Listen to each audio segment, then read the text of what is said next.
هینا رباني ملا یعقوب مجاهد له خپل دفتر څخه شړلې او خپل لیدنه یې ورسره رد کړې ده. دا چې هینا رباني ولې او د څه لپاره له ملا یعقوب سره لیدل او ملا یعقوب ولې یاده لیدنه لغوه کړل، بشپړ حال را سره همدغه روانه ویډیو کې کتلی سئ. سلامونه قدرمنو لیدونکو، زموږ یوټیوب چینل ته ښه راغلاست.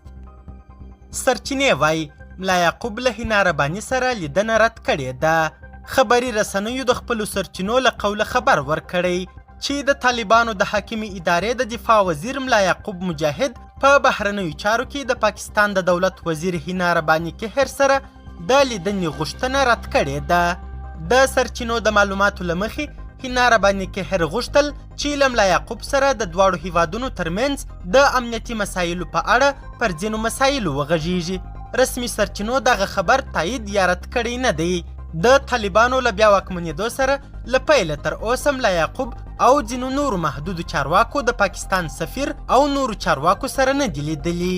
ملا یعقوب د طالبانو په اداره کې پاکستان ته تابع چارواکی نه ګڼل کیږي.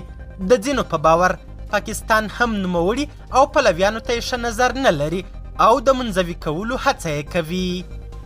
قدرمنو لیدونکو، نړۍ مننه چې ویډیو مو تر اخري شیبو وکتل. د لا زیاتو او نورو لحظه پر لحظه خبري مطالبو لپاره زموږ همدغه یوټیوب چینل سبسکرایب کړئ.